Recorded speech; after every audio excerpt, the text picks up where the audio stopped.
Documentary filmmaker Stanley Nelson is a MacArthur Genius Fellow, 3-time Emmy Award winner, and at the behest of President Obama, a recipient of the 2013 National Humanities Medal. First and foremost, though, Nelson is a filmmaker whose works have never shied away from the beauty and brutality of the Black experience in America.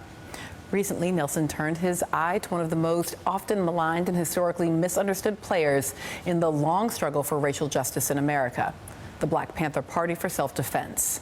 His latest film, The Black Panthers, Vanguard of the Revolution, which opened in New York City this week, is a kinetic, vital retelling of the Panthers' story from many of the voices that led the group, from its meteoric rise to its fractious fall.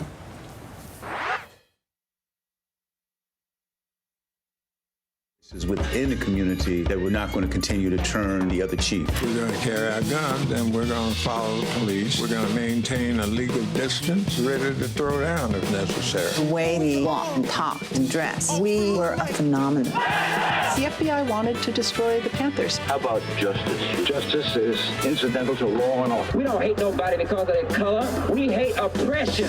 We refer to ourselves as the Vanguard. We wanted the entire community to follow. And we're very happy to have returning to Nerdland filmmaker, educator, and the incomparable Stanley Nelson. Thank you. You capture in this film that imminent sense that revolution was possible. And I guess I'm wondering if you think it was ever actually possible that the Panthers could have changed the trajectory of American economic and social life. Yeah, I think they could. I think that one of the things that we really wanted to show in the film was, as someone says, this was a revolutionary time, that revolution was in the air, that it wasn't just the Panthers, that so many, especially young people, felt that there was going to be this incredible change in this country. That probably never came, or at least didn't come politically. It maybe came culturally, but not politically. So culturally, the Panthers are, I mean, they remain extraordinarily important. We see them in hip hop. People will kind of reproduce the aesthetic of them. But maybe in the aesthetic, we also miss, it's very gendered, and we might miss the gendered reality. So I want to play a little piece from the film where you talk about women as Panthers. One of the ironies of the Black Panther Party is that the image is the black male with the jacket and the gun, but the reality is the majority of the rank and file by the end of the 60s are women. The Black Panther Party certainly had a chauvinist tone, and so we tried to change some of the clear gender roles so that women had guns and men cooked breakfast for children. Did we overcome it? Of course we didn't. As I like to say, we didn't get these brothers from revolutionary heaven. That's great. Great line from her there. Tell me what difference these kind of gender politics made within the Panthers.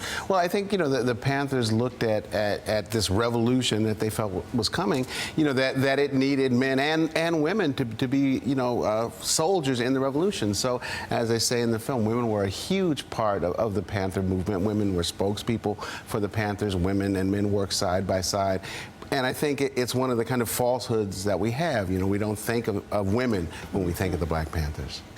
Probably the most painful part of the film is watching the role of the FBI in creating what they call a culture of paranoia, using COINTELPRO, and actually engaging in violent action against and with the Panthers. Does that tell us anything about the moment we're in now?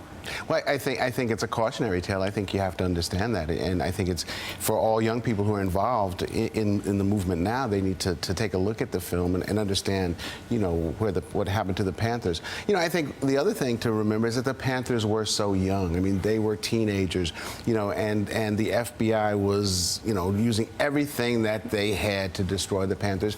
And one of the things that I think is startling in the film is the FBI published this in documents. I mean, it was in documents. Do everything you can to destroy the Panthers. You know, so it's chilling. Yeah, this is not conspiracy theory, right? I mean, this is just reading J. Edgar Hoover's documents. When you talk about how young they were, one of the most young and extraordinary voices within the movement was Fred Hampton. Let's take a listen. Fred Hampton here in Chicago was the main voice for racial unity. Black Panther Party stood up and said that we don't care what anybody said. We don't think you fight fire with fire fists. We think you fight fire with water fists. We gonna fight racism, not with racism, but we gonna fight with solidarity. The coalition that Fred was building in Chicago represented the Latinos, the poor whites, and poor blacks, but also because he had been in the NAACP, he had linkages with folks who were in the congregations, or church folks, and with working class folks.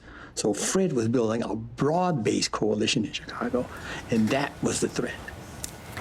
So much of a threat that in the film you tell the story ultimately that, or the film tells the story that Fred Hampton is killed in his own home while sleeping by the Chicago police, ultimately his family winning an award against the police for that death. I mean, it's a historical counterfactual, but what difference would it have made if Hampton had lived, potentially? Well, I think Fred Hampton was special. I mean, we called him the one in the editing room. He was really special because he was so young. He was 21, I think, when he was killed.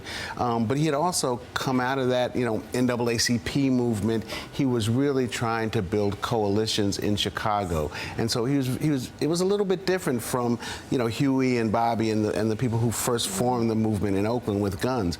He was a little bit different. It's just tragic that he was murdered.